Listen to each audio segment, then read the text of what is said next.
I know that some people, when they hear the word consent, can automatically feel like they're going to turn off because they feel like there's going to be some sort of agenda behind this consent. When we talk about informed consent, we want you to be informed and we want you to have the autonomy that Kara was talking about to be able to consent or not to whatever's offered to you in your pregnancy and your birth. So when we go into this conversation today, just know that we're not coming from a place of wanting you to have a particular kind of birth or doing things the way we would do them or anything like that. We are coming at this from a strictly evidence-based perspective. Welcome to the Birth Education Center podcast, hosted by myself, Kara Messer, an entrepreneur, birth educator, and doula.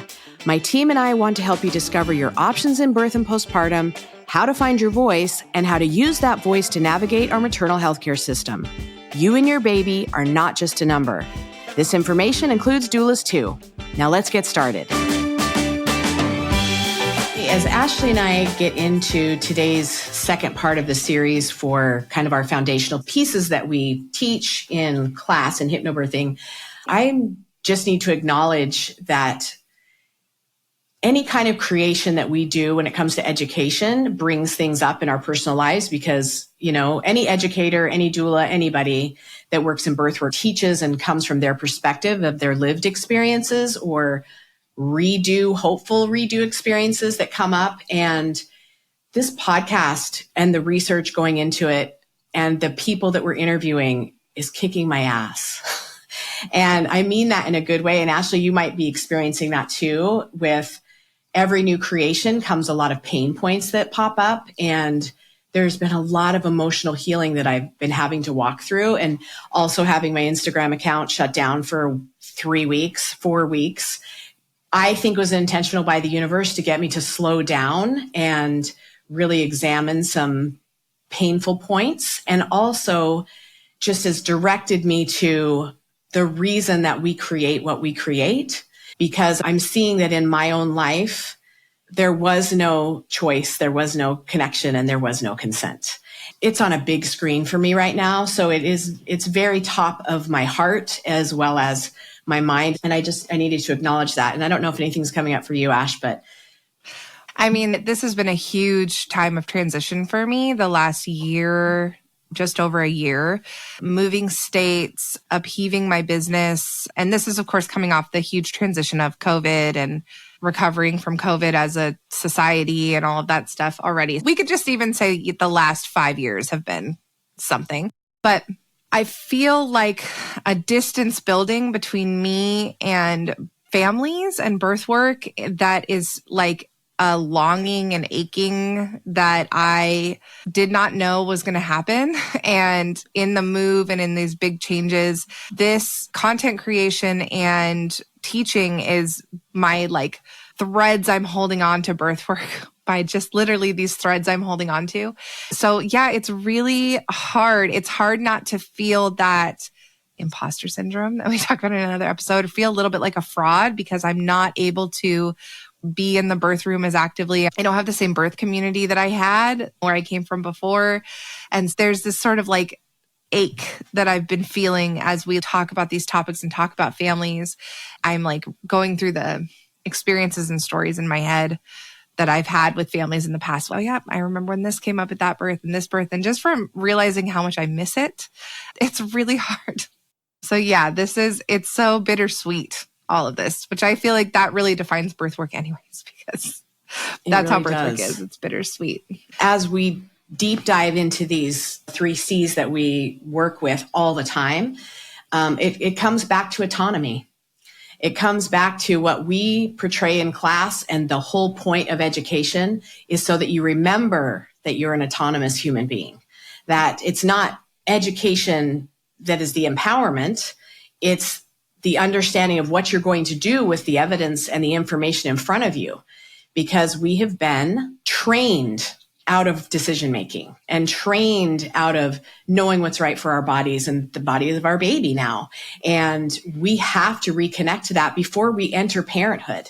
I think we are different parents once we enter into that world of and I'm still an autonomous parent. I still can take in the information. I can still be an advocate for myself and my baby, because right now you are one with them, but there will be a separation. And the autonomy is key for everything. You know, when we have 1 out of 3 parents who have birth trauma, there's a way to prevent a lot of that. When we have 1 out of 3 parents that are led to cesareans, there are ways to prevent that.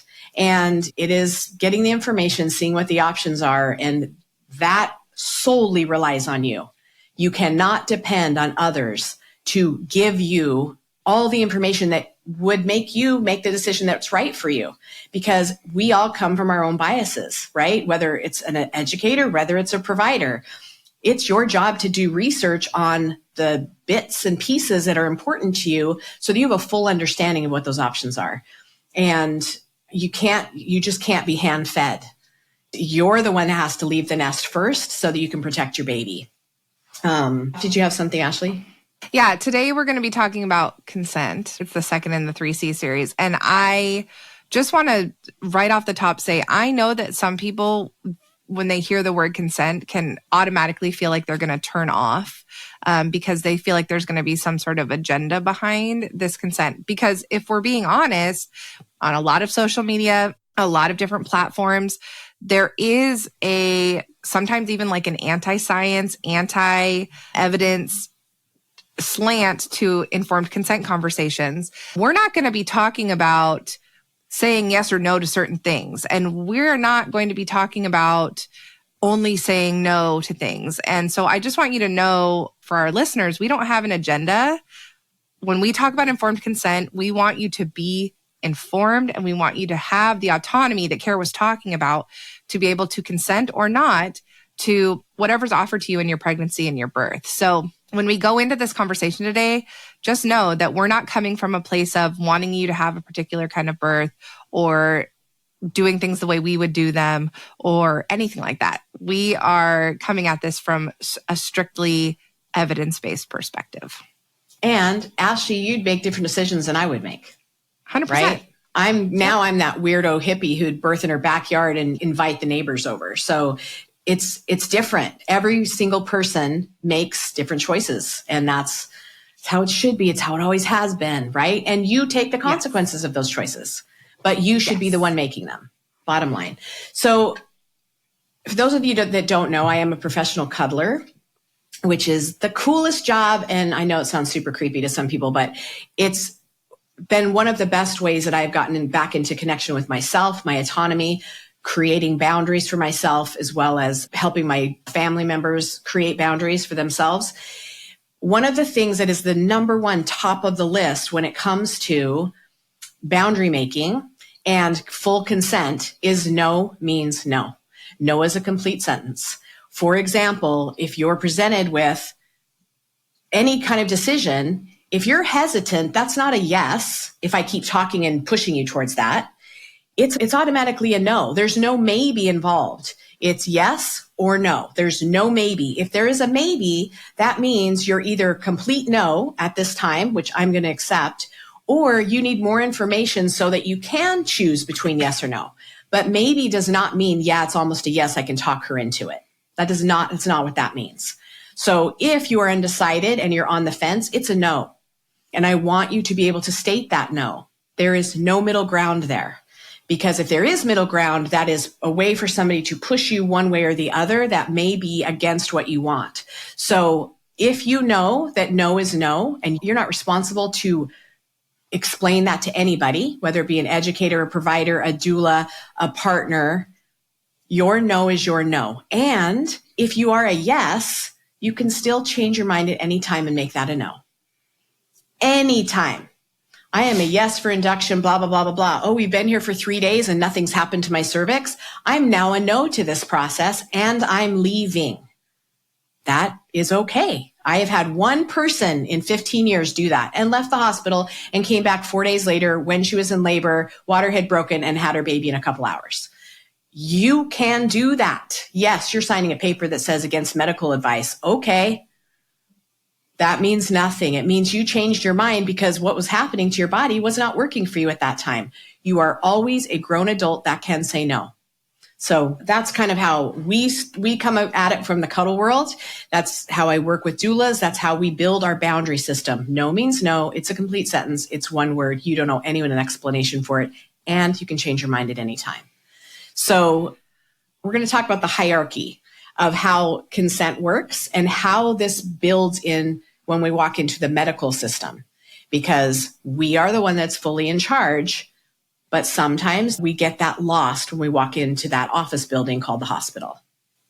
Yeah. I feel like consent is definitely a concept that is rising in society now, that we're talking about in a lot of different areas. And obviously for us as birth workers, as parents, that consent has such a strong meaning in the medical world and in the birth world. And it's really interesting. We have, as a society, always deferred to medical providers as authority figures because of their education. And obviously, we're hiring them to help us through the process of having a baby. So we trust that they have knowledge and skills that they're bringing to the table to help us. But when we talk about patients saying they want to try something or do something that the provider doesn't want to do, or the provider wants them to do something and they refuse, we'll often hear the phrase or see the phrase in our files or in people's files as the patient was non-compliant. When you look up the definition of comply, it literally says an act in accordance with a wish or command, which just using the word non-compliant about a patient goes against the ethics of medicine and the ethics of what we're talking about, because using the word non-compliant insinuates that the provider is at the top of the hierarchy of decision-making for patients. But as we are now really coming to understand, and when we start talking about evidence-based medicine, patients' rights, everything we're going to be talking about today, the patient is at the top of the hierarchy.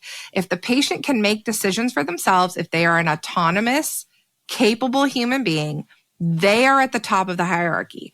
So it is actually not possible for a patient to be non-compliant to a provider's recommendations, because a provider is not in charge of what happens to a patient. And when we're talking about pregnancy, they're not in charge of what happens to that patient or their baby or their delivery or their recovery. It is the patient taking on board the provider's knowledge and recommendations to make a decision for themselves. And when we talk about, like, in medicine for so long, it has been just listen to the doctors, just do what the doctors say. But I feel like there is a change, as I mentioned, in society as a whole, our understanding of what consent is, that it needs to be ongoing, that it can be revoked at any time, that it is all about autonomy and what is right for that individual person. We're starting to understand just how important that is to applying that to medicine as well and in pregnancy. And so we have to, recognize that this is something that people are just starting to step into. It is a new concept, but I was saying to Care before we started recording that I see a change coming in the Gen X's and the millennials and the Gen Z's that are getting into medicine. I can see that change in them because they are generations coming through where consent has become so important to them, and they're getting into medicine, and hopefully they're going to be affecting that change where we really do start to recognize the true hierarchy in medicine, which is patient first. And if you're looking at the word non-compliant, that's a very specific kind of legal term, right? You are going into a corporation who has policies that were written by attorneys with input from doctors, but written by attorneys to avoid litigation. It is not patient-centered care, those policies. It is, how do we protect the entity from losing money, making more money, and staying out of the limelight? We just want to make money in the back end.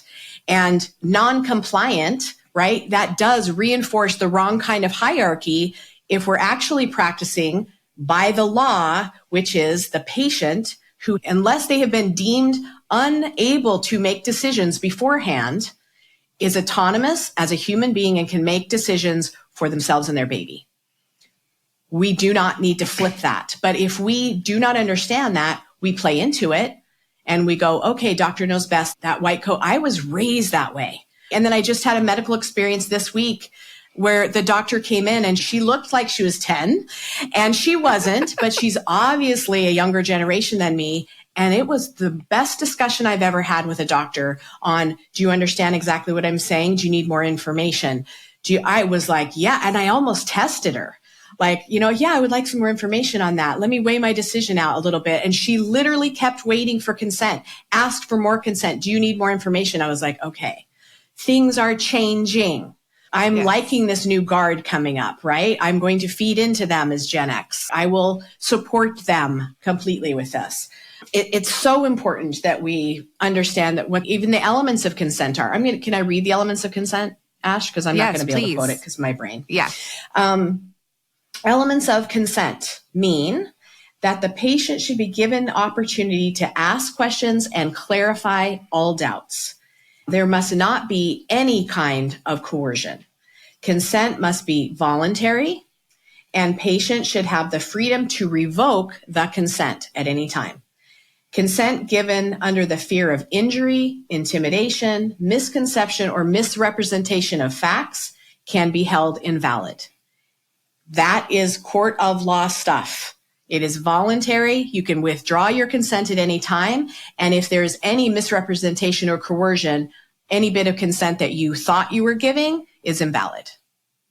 Those are the legal ramifications for not getting full information or feeling a weight of fear or coercion in you making a certain decision because that's what your provider wants, or that's what the nurse wants, or that's what your midwife wants. That coercion should not be anywhere in the decision-making process for yourself. And that is what we strive to give you in class with understanding your autonomy before you ever walk through those doors. And we're going to dig into a little bit of the big things that are used in coercion a little bit later. But I want to get even more specific when we're talking about the definition of informed consent, because ACOG, the American College of Obstetrics and Gynecology, has their own definition for the ethical obligations around informed consent. I'm going to read a little bit too off and on here today, because I think that when we get into the definitions that these organizations are using, ACOG is the largest governing body of obstetrics and gynecologists in the country. They have the most weight behind their recommendations, their ethical standards, and they really set the tone for what is practiced. And so I think it's really important to be really clear with their words around things, because especially if we end up coming back to something and saying, hey, wait a minute, ACOG, this was your take on this, and that's not evidence-based. When you can be really clear with their words, it allows you to ask really good questions. But especially in topics like this, where we're talking about, informed consent, what does that really mean? What does that look like? They have on their page, one of their pages, that meeting the ethical obligations of informed consent requires that an OBGYN gives the patient adequate, accurate, and understandable information, meaning that it's given in a way that the patient can actually take it in and understand what is being said to them, not just using medical jargon. It requires that the patient has the ability to understand, meaning you're not telling them stuff when they're half asleep or on pain medication. Or in the middle of a contraction. Or telling them in a way that's so fast that they can't process what you're saying, that they have the ability to understand and reason through. That means time, right? That means time to think about what is being said to them, and is free to ask questions to make intentional. Number one, intentional, meaning it is what they intend, and voluntary choice, meaning by their own volition, not under coercion, as Kara mentioned before, which may include refusal of care or treatment. That we are willing to accept that no is a valid answer, that refusal is a valid choice. And again, I think that this is something in medicine that is relatively new, this understanding of just how important it is to accept that patients are going to refuse care or look for care elsewhere. A second opinion. yes, this was not something that our parents were taught coming up, that was encouraged. It was definitely not something I heard growing up either. Again, it was always just go back to whatever the doctors say, right? Do whatever the doctor says. I remember when I would even talk about having kids with my mom, she would often say, just do whatever your doctor says. And I really had that mindset even when I was started thinking about having children, but that really changed for me once I became pregnant. And I realized that like information was going to be so important to me, especially becoming pregnant with a high risk pregnancy. It escalated so quickly into, wait, no, I can't just do that because everything's on the line for me. I cannot just accept whatever information is given to me because I've now met with this variety of providers and they all have different opinions. So which doctor am I just supposed to listen to? It's really important to know that these words are coming from the American College of Obstetrics and Gynecology, ACOG themselves, saying that this is an ethical obligation that providers need to follow to make sure that informed consent is enacted with their patients. Kara, I would love it if you could start the conversation about what the big coercion is usually in obstetrics. It's the biggest coercion in everything, right? And it's literally just a life experience. We are so afraid of death and dying. We are so adamant about not talking about it, not confronting it, not dealing with it. We don't allow for grief when a family member of ours dies. We just avoid it. We absolutely avoid it. And it is something that happens to every one of us. Every one of us. Birth is something that happens to every one of us. We do the same thing. We avoid it. We don't want to talk about it. It's scary. Someone else is in charge of that. No. Birth and death are the two things that tie us together as humans, as animals, as plants, as everything. It is a part of life. We have a risk of death when we get in a car. We have a risk of death when we fly to New York to see family. We have a risk of death when we eat E. coli lettuce at the grocery store. Like it is just, you die from E. coli. I don't know. Yes. But yes, you can. Okay. I stay away from E. coli if I can. Death is part of life. And the number one way to scare a parent into doing what a provider is more comfortable with, or it would be easier for them, or it would be less risk evasive for them lawsuit wise, is to say, but your baby could die. You know that there's a risk of your baby dying. I don't want your baby to die. At the end of the day, we just want a healthy mom and baby. Well, home birth is dangerous because everybody dies. Really? Is that really the case? Because when you look at our maternal health care rate, women and babies are dying all the time in the hospital, but we're not talking about that. Why are they dying? What are those risk factors? We're not talking about that either. So once we are an autonomous human being who can own the fact that death is a part of life and that we are the ones that are the risk assessors for that. We get recommendations from our providers about what the science says, not what their opinion is. Just like Ashley was saying, she had 4 different doctors telling her the best way for her triplets to come into the world. They are opinions. They are recommendations, right? You are the autonomous person that has to decide, is that going to put my life at risk? Is that going to put my baby's life at risk?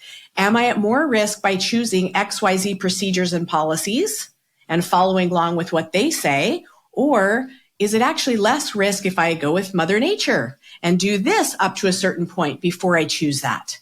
You are the risk assessor for your body and your baby. And if you understand that, then it doesn't matter if someone's trying to coerce you into something. You just say, no, thanks. And there's no discussion about it. You said no, and you're okay with your no at this time. You can change your no to a yes later.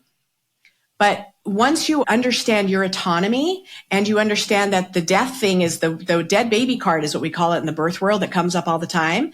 That's the one thing that can intimidate or coerce you into something that your inside say no.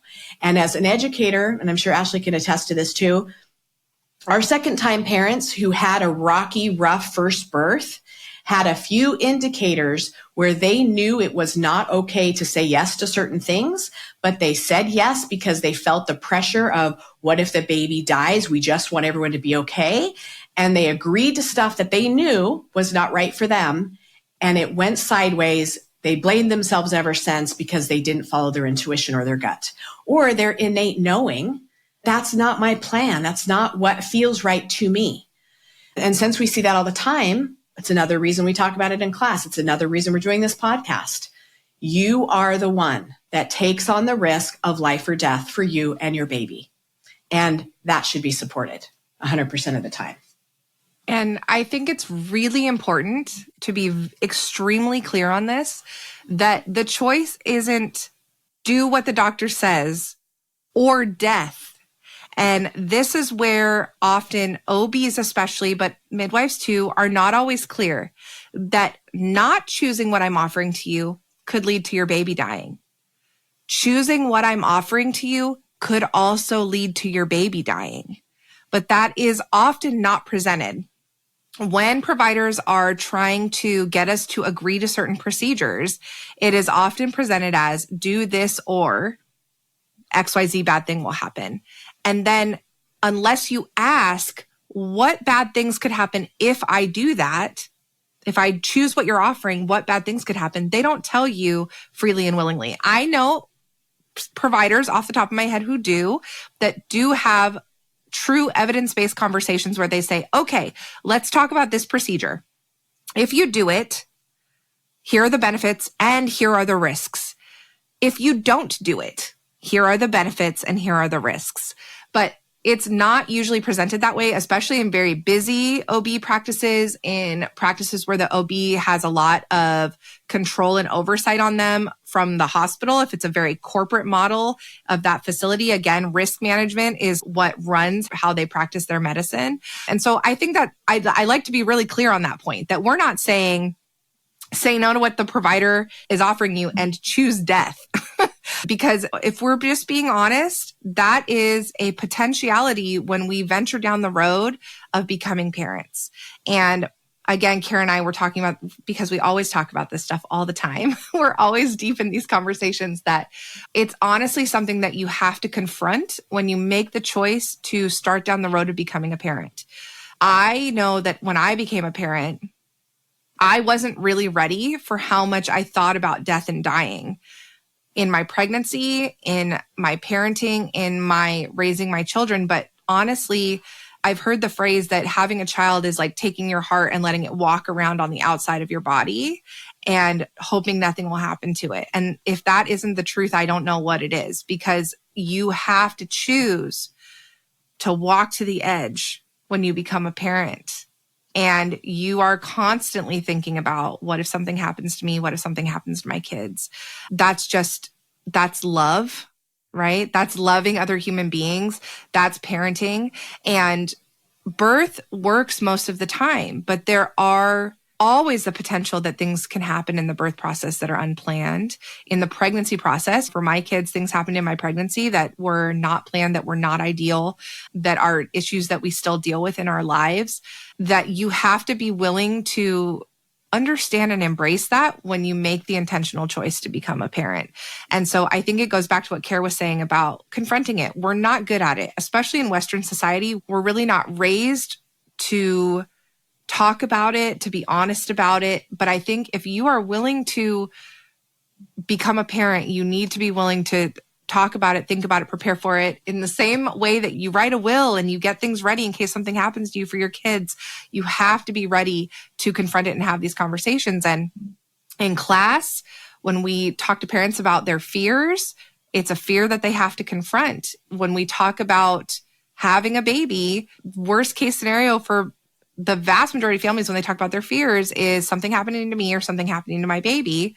And especially for partners and spouses, that's a big fear. Something happening to my partner, something happening to the baby.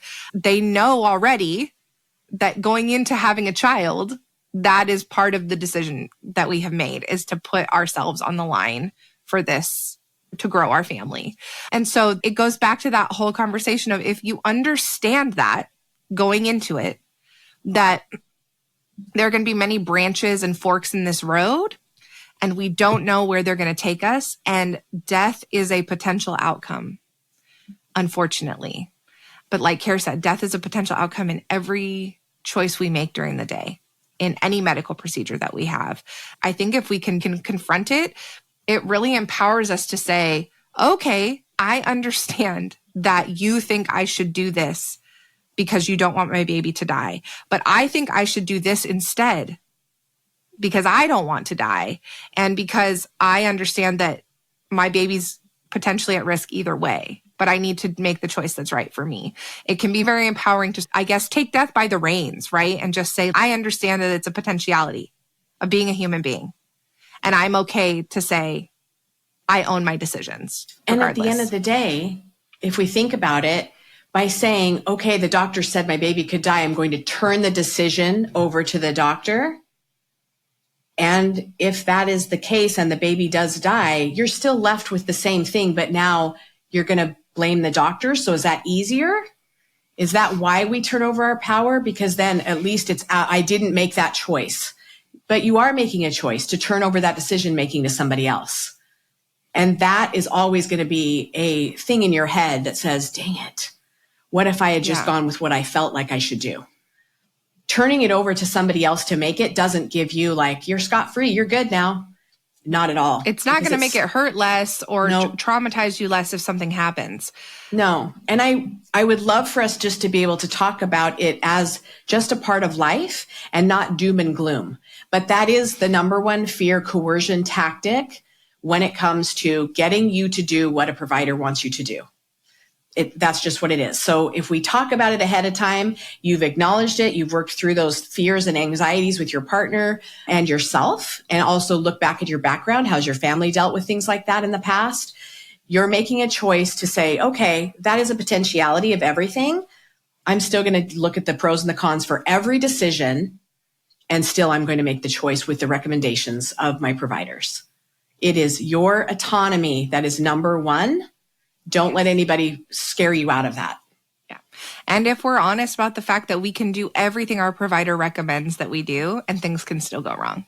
And again, that's the part where we really want to implore providers to recognize that just because it's the way that you do things or it's routine or what your preference is or what you feel the pressure to do within your practice, that if you're not practicing individualized care, eventually you're going to do things the way you've always done them, and the outcome is not going to be good because patients can do everything you tell them to do and you can still have poor outcomes.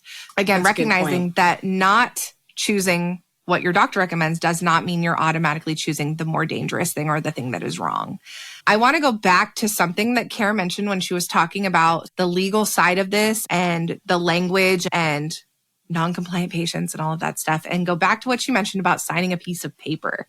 Because again, ACOG themselves states that a signed consent document, like a consent to treat that you sign when you arrive at the hospital in labor, does not guarantee that the patient's values or priorities have been taken into consideration in a meaningful way, which that is one tenet of evidence-based care, is that the patient's values are factored into the decisions. But it also clearly is a very important piece of the consent puzzle when we're talking about obstetric care, and that the ethical requirements of informed consent have been met. A signed piece of paper is not informed consent. A signed piece of paper does not mean that you have met the ethical requirements of informed consent that we talked about earlier, that you did not go over their choices, you did not go through all of their options with them, they were not able to respond or consider it in any amount of time, because most of the time it's literally we hand them our insurance card, they hand us a piece of paper and say, sign this so we can check you in. Is the nurse at the nurse's station who's checking you in, who just checks people in all day, going over that form with you? No. Are you reading that when you're having contractions, sitting in that wheelchair so uncomfortable? No, you're not. So unless somebody's sitting there going through it with you point by point, in no way, in no court of law, by any ethical standard, can that piece of paper hold up as informed consent. And it's a very broad strokes. I am accepting treatment from this facility. There's no specifics or patient-centered information in that document at all. It's for every person that checks in on that floor. But ACOG themselves says that form does not represent informed consent. and should not be accepted as such. So that's really important to remember and going back to what Care said about your consent can be revoked at any time. Just because you sign that form saying it's okay for you to treat me doesn't mean you can't check out later and say, wait, this is not what I consented to. This is not acceptable for me. I have a little bit of an example because I did have a mom sign those papers, right? And she had told the midwife ahead of time, I will not be consenting to vaginal checks all the time. Occasionally, maybe if I choose, and the midwife point blank told her, nope, you can't be treated here if you don't accept vaginal exams. That's how we know where you are in labor. You have to have them. And she said, I'm not going to have them. And she said, you have to. And she went, we'll revisit that at my birth, but I'm saying when I would like one, I will ask for one.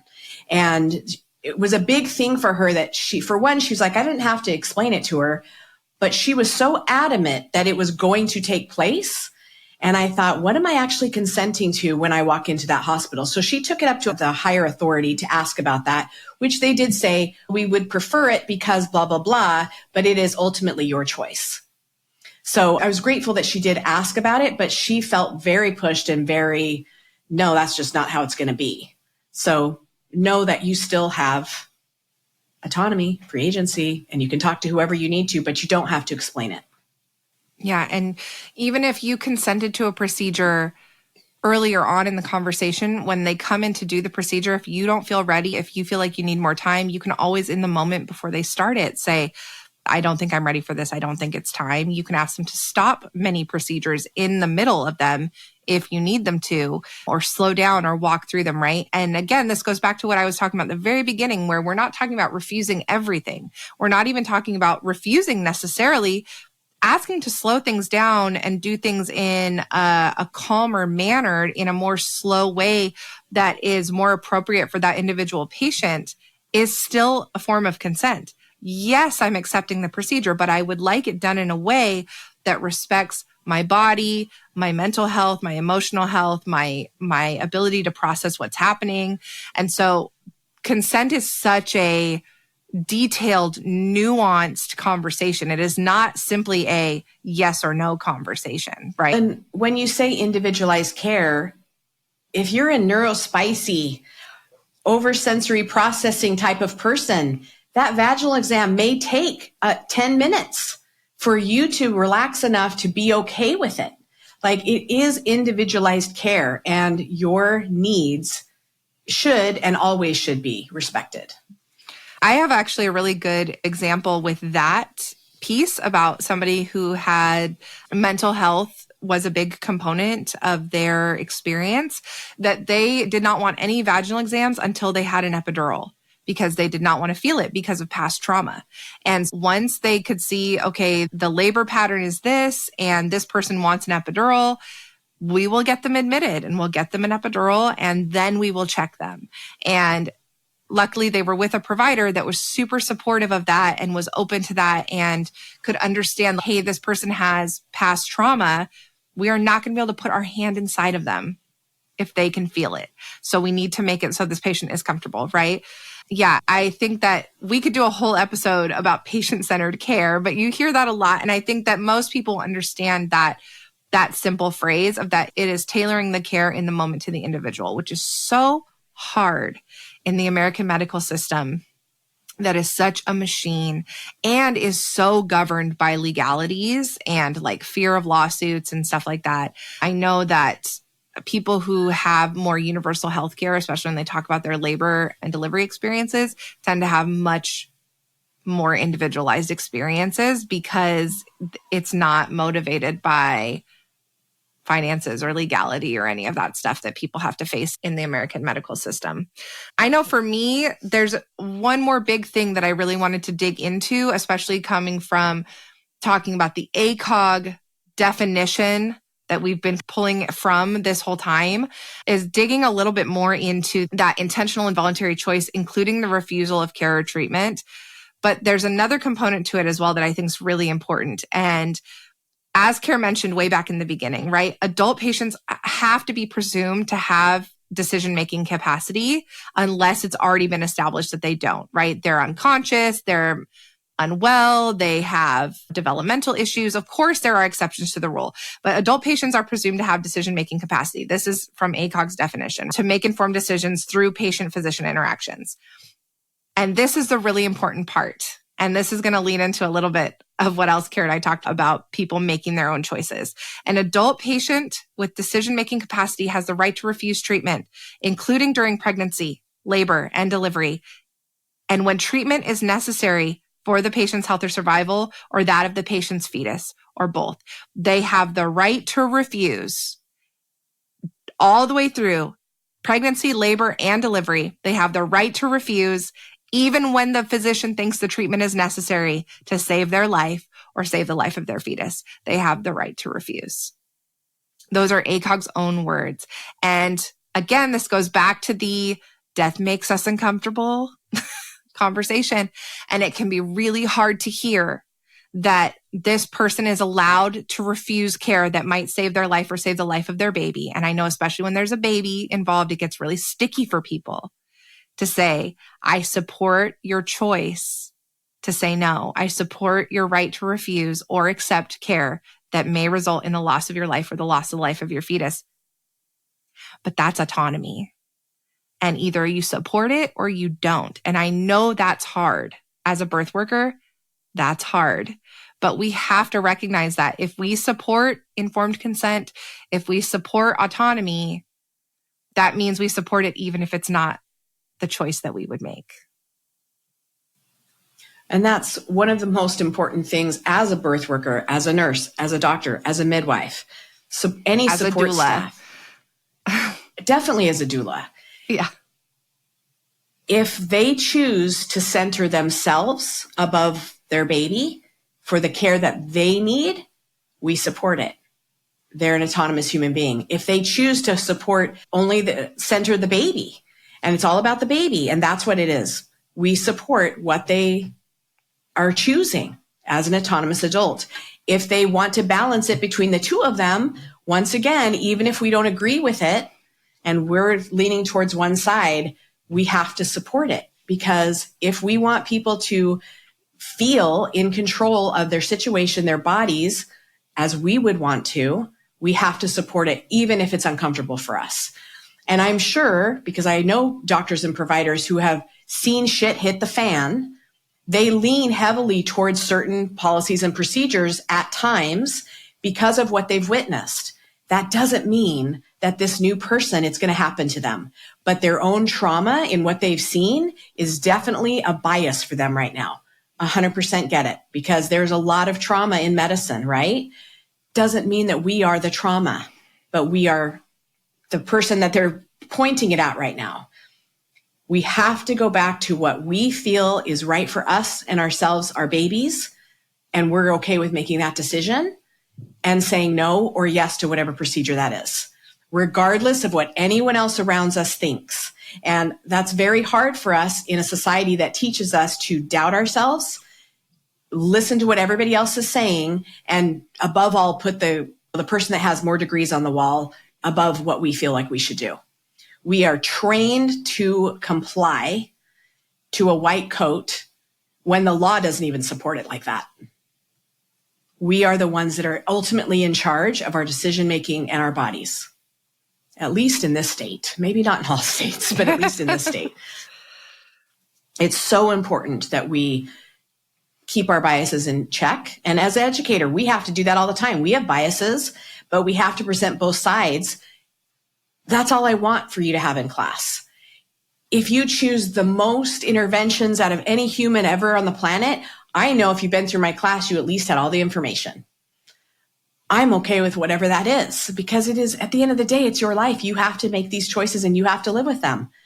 Consequences, it's just, you can't escape them. If you don't make a decision and you put it off on somebody else, there's consequences to that. If you do choose, there's consequences to that. It's just life.